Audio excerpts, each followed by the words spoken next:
You know, I'm quite sure you've heard this said before, where the world doesn't feel the same anymore. It's like after the pandemic, things were just different. Things felt off. Things didn't feel right. The joy, time passes by faster.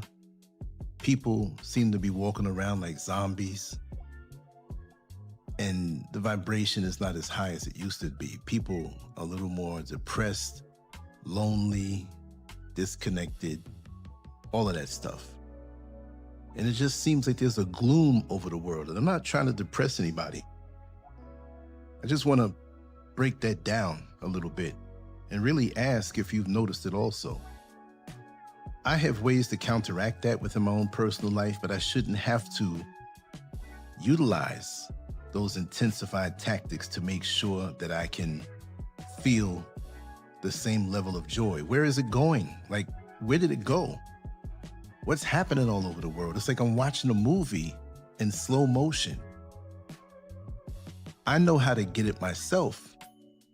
I'm more connected to nature now. I'm out of the United States. That's helped tremendously. But before I left, when the whole pandemic started, I noticed a change immediately, and most didn't. But there's definitely something going on over the globe with human beings. You know, there was a time when people woke up with excitement in their hearts. Even with like bills, stress, heartbreak, and hard work, there was still something inside of us that pushed us forward. We look forward to Friday nights. We look forward to holidays and vacations, family cookouts, hanging out with friends, and dreaming about the future. But where is that now overall? You know, life wasn't perfect, but it still felt alive. Today, millions of people are quietly admitting that something changed, and they cannot fully explain what it is. Ever since the pandemic years shook the world, many people say that life has never returned to what it once was. I'll agree with that. The streets may be crowded again, businesses may be opened again, and people may be back to work for the most part. And jobs are getting lost also. Let's not forget that. But it's better than the lockdown. But emotionally and spiritually, something feels missing. The energy feels different. The smiles seem forced. Conversations feel shallow. People move through life like they're running on empty batteries. And you can't feel the charge, the human charge between human beings, the excitement, the eye contact, the anticipation to do something. But you know, many people are not even calling it depression. That's what's making this conversation so powerful. They're saying they still function every day. They go to work, they pay bills, they take care of responsibilities, but still they laugh sometimes. But deep inside, they feel disconnected from the joy that used to come so naturally. It feels like survival replaced living. We're in survival mode. There's no overflowing of joy. Things may not have been perfect back in the day, and back in the day means different things for different people, but something's been stripped. But what makes this even more serious is the fact that so many people from different backgrounds are saying the exact same thing at the same time. They describe an uneasiness they cannot explain. They talk about feeling emotionally numb, mentally exhausted, and spiritually drained. Even the things that once brought excitement no longer hit the same way. Relationships feel temporary. Friendships feel distant. Hobbies feel empty. Even success can feel hollow. It's like we've been stripped and robbed of something very necessary. But the scary part is not just the feeling itself. The scary part is how normal this emotional emptiness has become. We're used to it now. People are learning how to exist without joy. Let me say that again. People are learning how to exist without joy. Think about that. They're adapting to emotional exhaustion like it's just another part of adulthood. But deep down, many know this is not how human beings were meant to live. I have a lot of theories on that, and I'll be speaking on it in the next few days. And I'll touch on a few points shortly. But one of the biggest changes people feel today is the loss of anticipation. There used to be excitement attached to life. People look forward to the weekend. People plan vacations months ahead. Holidays felt magical.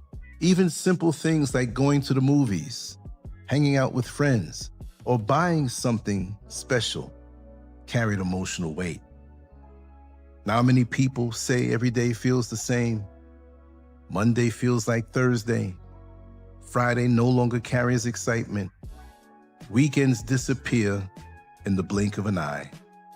Life has become one long cycle of waking up, working, scrolling through a screen, worrying about money, and going back to sleep just to repeat it all again.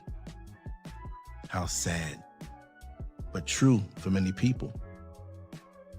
That anticipation disappeared because many people no longer feel secure about the future, number one. The old blueprint that people trusted for generations no longer feels reliable. People were told that if you worked hard, stayed loyal, built a family, and stayed responsible, life would eventually stabilize. But today, even people with decent jobs feel financially trapped and strapped. Rent is high, food is expensive, healthcare is unaffordable. Retirement feels impossible for many. When people no longer trust the future, they stop feeling excitement about tomorrow. Instead of dreaming, they begin surviving. Instead of planning, they begin worrying. Instead of living, they begin merely existing. And that's not the way it's supposed to be. Or at least that's not the way it used to be. Technology promised to connect humanity, but many people feel more isolated than ever before. Social media created the illusion of connection while quietly destroying real human interaction. People spend hours staring into screens but barely know their neighbors. And sometimes with certain neighbors, you don't even want to know them. Families sit together while emotionally living in separate worlds. Have you ever seen that? An entire family sitting together, but they all have their phones, looking into the phones in their own world. The pandemic lockdowns made this even worse. People became comfortable staying inside. Isolation became normal. Many never fully returned emotionally to the outside world. Human interaction started feeling awkward. Some people lost social confidence. Others lost trust in society altogether. And I can understand why. At the same time, the internet flooded people with nonstop fear, outrage, bad news, and emotional overload. Emotional overload. A lot of us are burnt out. Every day, there's another crisis, another scandal, another warning, another tragedy. The human mind was never designed to absorb this much negativity 24 hours a day. Let me just say it like this. I'm going to be raw about it. You get up to pee in the middle of the night. Your phone is right there in the bed because you fell asleep looking into your phone, and you can't help but take a peek at what's going on outside in the world or on social media. You see how many people were unalived, the scandals, the sex scandals, and you end up sitting there for an hour, half asleep, absorbing stuff that will leave you exhausted when you wake up because you lost an hour of sleep. Do we get any REM sleep anymore? Do our minds rest? People are mentally exhausted because they are constantly plugged into chaos. There's no silence anymore. There's no real silence. No peace, no emotional reset. The mind never rests because the world never stops screaming. And you never get a chance to reset. Many people now feel guilty, even when they try to relax. Imagine that. Human beings are feeling guilty for resting. This is how deeply this pressure has invaded modern life. That has a lot to do with it. Another painful reality is that many people no longer know what they're building toward. The old milestones of life no longer feel guaranteed. Careers feel unstable. Relationships feel uncertain.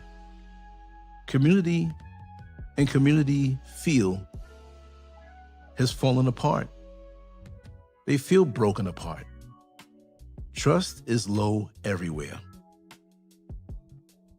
People are asking themselves questions they never used to ask. Will my job even exist in 10 years? Shoot. A lot of people are asking if their job will even last the next year. Can I afford a home? People take that out of their minds now because the prices of homes are off the charts. Can relationships last anymore? Isn't that something? We go into relationships wondering if it's going to last. We go into marriages wondering when the divorce is going to happen. Like we just know it's not going to last anymore. Is loyalty even real? Is there any stability left in the world? When purpose disappears, emotional numbness grows. A person can work hard every day and still feel spiritually empty if they do not feel connected to a meaningful future. Many people are beginning to realize that money alone cannot heal emotional emptiness. Entertainment cannot fix spiritual exhaustion. Endless scrolling cannot replace human connection. Even though many think that it can, they may not consciously tell you that, but this is what they go for. That is why so many people feel emotionally flat. The world trained people to chase survival while starving the soul. One of the deepest wounds in modern society is loneliness. Oh yeah, more than ever before. Many people admit they barely see friends anymore. Families have grown distant. Genuine conversations are becoming rare. Trust is weaker. Attention spans are shorter. Relationships often feel transactional. People can have hundreds of online followers and still feel completely alone at night. Human beings were built for connection. We were never meant to live isolated inside digital boxes while treating each other like temporary distractions. Is this what it's come to? But modern life has normalized emotional distance. Many people no longer even know how to form deep bonds because everybody's distracted. Seriously, they're distracted, exhausted, guarded, or emotionally unavailable, checked out, gone. The result is a society full of people silently carrying emotional pain while pretending everything is fine. This is why public spaces often feel emotionally cold today. Many people are carrying hidden stress, fear, burnout, financial pressure, and emotional fatigue all at once, with no release or relief. Some are functioning physically while collapsing emotionally. Many people say time itself feels strange now. Weeks fly by, months disappear, years feel shorter. Before people can process one season of life, another one is already there. Part of this comes from information overload. The human brain is constantly processing notifications, emails, advertisements, passwords, deadlines, news alerts, and social media updates. The mind never fully slows down. People are overstimulated but emotionally undernourished. The soul needs peace, reflection, conversation, laughter, love, nature, stillness, and human warmth. But modern life keeps people trapped inside routines that leave little room for emotional recovery. Many people wake up already tired before the day even begins. This is why so many people say they feel numb instead of alive. They are mentally overloaded and spiritually disconnected at the same time, creating the ultimate imbalance.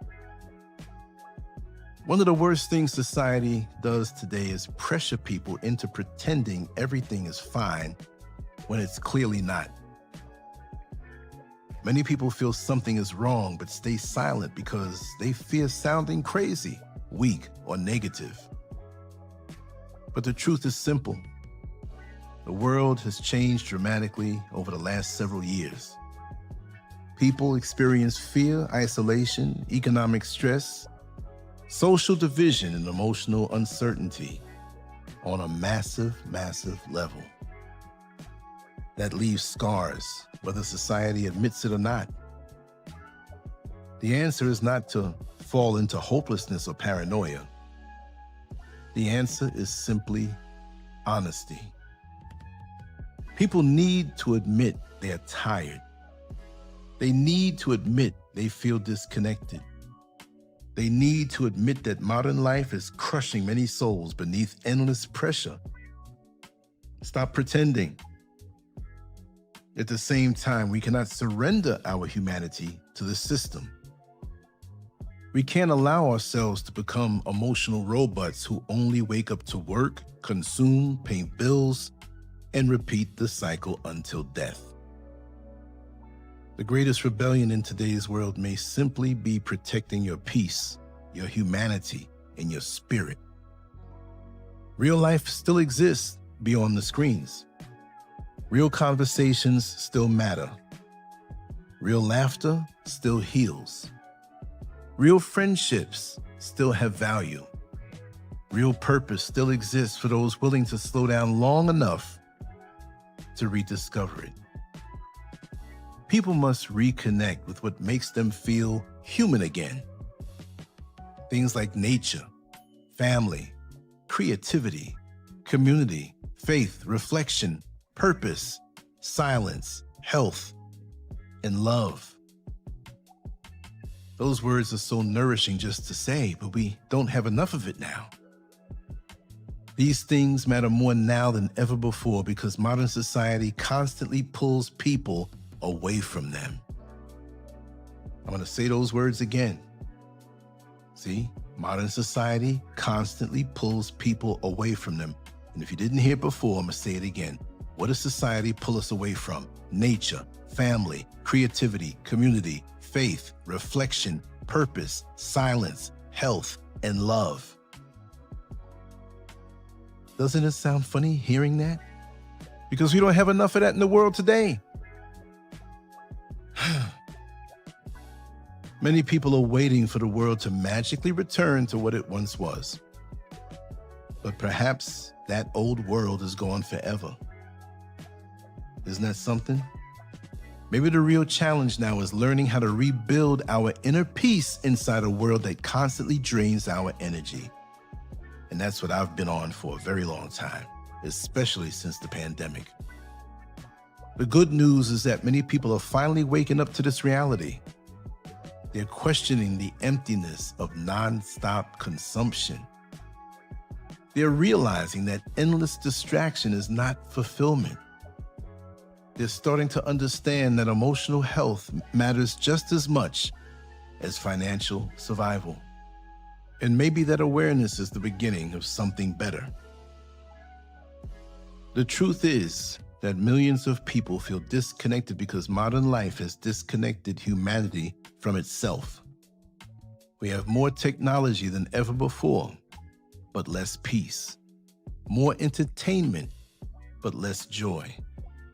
More communication, but less connection. More information, but less clarity. People are not weak for noticing that something feels off. Many are simply exhausted from carrying the emotional weight of a rapidly changing world. And for the most part, a lot of it is not changing for the better. But even in the middle of all this confusion, one thing remains true. Human beings still need hope. We still need purpose. We still need meaningful connection. We still need reasons to wake up excited about life again. The world may feel colder right now, but that does not mean we must become cold ourselves. That fight to stay human may be the most important battle of our generation. And if we looked at it like a game, and we looked at the scorecards, the other side is winning, and we're giving up what's so precious to us and so necessary for the cheap offerings that they give us. On a spiritual level, to me, it's undeniable. Something is sucking our joy and our humanity and our human connection. We can't see it, but we can feel it. And the joy that we feel is less and less with each passing day because something is taking it away from us. Because I can remember a time just to walk down the street, even if it's a street where I'm not known, in the neighborhood, and the amount of greetings that I would receive, good morning, good afternoon, good evening, a smile on someone's face while they water their plants in their front yard, or the joy that comes from me offering to help someone take their groceries inside from the trunk of their car. Amazing times.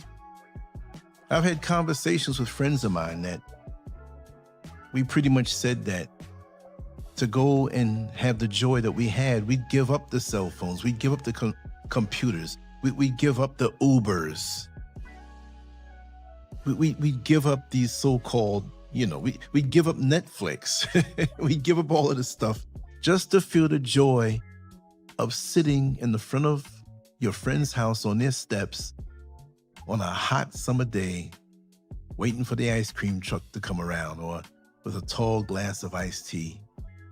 And even as a young teenager who didn't have a job, but you had parents that took care of you, you might have had $10 in your pocket. And that lasted a long time because things were so much cheaper, so much more affordable. And there are whole days that you'd go by on your summer vacation where you didn't even have to touch that $10 bill. But you had boundless joy in your heart, the laughter that we still talk about in the present day. I have friends of mine that we still speak about things that happened in the 70s and the 80s. The things that made us laugh so hard, that touched our soul, that's forever etched in our spirit. And yes, I know how to maintain joy today. I'm going to speak about that. But if the world doesn't have it, and I have it, and I'm not saying the whole world doesn't have it, but more and more, it doesn't. How can my joy work for me completely when others don't have it? I'm still isolated in my bliss. When you can bounce back good times, is very important.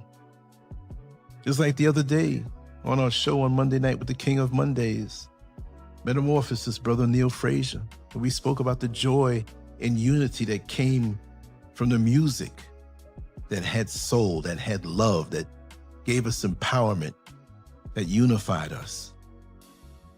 I remember years ago, maybe being in a different city and somebody drives by playing a song that I knew well and loved, and maybe there was a stranger, which I was in a different city, so I didn't know these people that I'm passing by in the street, but they looked me in the eye as they listened to the same song passing by in that car, and we both smiled at each other because that was a common foundation of joy, the culture, the music. What happened? And not to rehash that subject, because you can go and listen to the whole thing, right? That was actually, yesterday? Oh, 2 days ago on Monday. See, I'm thinking today's Tuesday and this is Wednesday. See how fast the time is going by? But we were so overwhelmed with our collective joys that came from the music.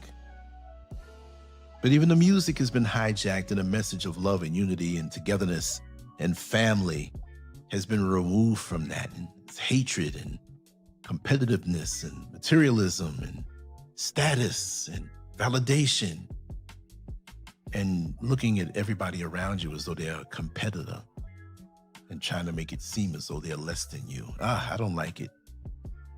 We said we'd trade our cell phones in and our computers in and all of this technological foolishness that we have just to go back and feel that joy. If you feel the same way I do, please let me know in the comments section. Because it's like being allowed to eat, but never being allowed to fill yourself completely.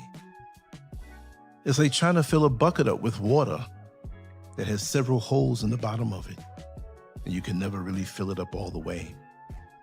How sad is that? I miss not just those days. I actually miss the energy and the love and the humanity and connectedness of those days. See, if we had that today, we wouldn't have to go back and think about the past as much. And again, we're not living in the past per se, but in the past is where that abundance of love lived. So we can't help it. We can't help it. The joy that came from going to the beach. You're looking at people play volleyball and little kids running around, and people that may be older laying out in the sun. If you lock eyes with them, they smile at you, you smile at them. Beautiful thing. A ball comes your way and you grab it and you throw it back to the people playing with it. Just a beautiful thing. You're sitting there and you may have forgotten to bring something to drink, and somebody else has an ice cooler and they see you and they raise up a drink out of the ice and say, "Hey, do you want this? You need this?" And you're like, "Listen, I can't lie. I forgot to bring some drink and I'm thirsty." They say, "Here, take this. And if you need more, come get more. By the way, what's your name?" "My name is so-and-so." Oh, God. And the music of that time. And I'm going to play some of that music and get a refill on real joy. But to me, that joy is there in today's world, but there's something demonic sucking our joy. There's something artificial, not of this world, feeding and feasting off of the joy that we manufacture. See, when thrown together, we manufacture joy. You ever see groups of kids that didn't know each other at first, and when they go to the park, different groups of kids, different races, different whatever, they're quiet for a while and they look at each other. And give it 5 minutes, you start to hear laughing. Throw a ball to the group, they make up a game. And there's joy. But we're being harvested for that right now. Call me crazy, I'm just giving a quick explanation. We're being harvested for that right now. There's something that sees our joy, and mechanisms have been created to take our joy. This is all by design, and it didn't happen overnight. These so-called smartphones, the connection to the internet, our focus going into the endless scrolling. We're giving the phones our attention and something is sucking it out, harvesting it for itself, because that entity, whatever it may be, doesn't have the joy that we possess. So we're like a farm. We are harvested of our joy constantly. You pick all the apples off the apple tree, you got to wait for the apples to come back, the vegetables to come back, and then they come back again. But it's a constant thing, because as soon as we grow a little bit of joy, it's taken from us. And we're searching for it in the phone, not realizing if we put the phones down and look to each other, it would cultivate and harvest, and we'd focus it on each other, and it would just grow forevermore. There are people who are not with us right now who brought lots of joy to my life, and I can hear their voices in my head. I can see their faces. If they were older, I can see the wrinkles and the gray hair. If they were younger, I can see the youthful energy that they possessed. It's left an imprint on my soul. You know, and I'm still connected to them. They may not be physically here, but there's no way that they are gone. I don't see them. They're not physically here. Their bodies have gone back to the earth and the elements, but the spirit moves on. And that is what keeps me in that joyous mindset, mentality, and state of being. There is no past and no future. We have what we have now constantly. And we need to cultivate that again and refuse to be harvested. Stop giving so much energy to your phones and your computer unless you're researching something. But other than that, the mindless stuff is taking your creative energy away. It's taking your love and your humanity away. Put your phone down sometime and have a conversation with somebody. A long, deep conversation, not a shallow conversation when you're tolerating the other person because you can't wait to get back to your phone. I mean, we commit adultery and fornication with our phones now. I'm not saying anything sexual, but we are more concerned about our phone. Oh, where did I put my phone? I can't find it. You fall asleep, the phone's there with you. The phone's sleeping with you. Full of urine and gotta go pee in the middle of the night, but you start reaching for your phone. You can't even go to the bathroom without bringing your phone. Sitting there on your phone half asleep. You can't focus on the number one and the number two. You got the phone with you. My God, what have we become? The phone is a pacifier. The phone is the ultimate crack pipe, and we're all addicted. We can't think anything before consulting with those phones. And you wonder why there's less joy in the world. And then we had to deal with the social distancing. And we had the phone, though. Don't you think they knew that? They, whoever they may be, the ones who have us in this state, because this is not by chance. This is engineered. All the way up to 2030, where they say we will own nothing and be happy. The digital currency, stripped of everything. You're going to have to go back to bartering, but you're going to have something to barter with. I don't know, y'all. I just wish enough people would wake up and face our energies on each other and build with each other. Time will always seem to move faster because our focus is on something that is draining our minds and taking our attention. Have you ever gone to take a test? Whether it's in school and it's going to be a whole hour, or 2 hours, some state board exam or some certification or some kind of finals in college, whatever it may be. And you're so focused on this test, say they give you 3 hours, and you take most of that time to complete that test. Guess what? When you pull your head up and realize that, okay, I finished the test, but 3 hours just went by so quick because your focus was on that test. Well, if your focus is on your phone and the world is going on around you, well, the day is going to go by and it's going to seem like it's moving fast without you getting anything done. Unless you're using it for business or using it to create or to research. The information does come at you fast, but there's other things that you're picking up along the way that's clogging up your mind. This is why I get in and I get out quick. I don't allow it to pull me in and have me scrolling for hours on end. I'm a creator. I'm not a consumer. I consume enough to create. And I like to create worthwhile things, to make you think, speak about human nature, to improve ourselves, to focus on ascending and becoming incrementally better tomorrow than we are today, and better today than we were yesterday. Doesn't have to be a big jump, but don't let this thing swallow you up. Anyway, that's my little expression from the heart on why do people feel so disconnected now. The world changed after the pandemic and people feel it. Let me know your take on that, your perspective on that in the comments section, and let's continue this conversation. I hope you got something from this. I hope maybe you received a different perspective to jolt you into something clearer in your mind. Much love to you all. I'm already thinking about the next topic.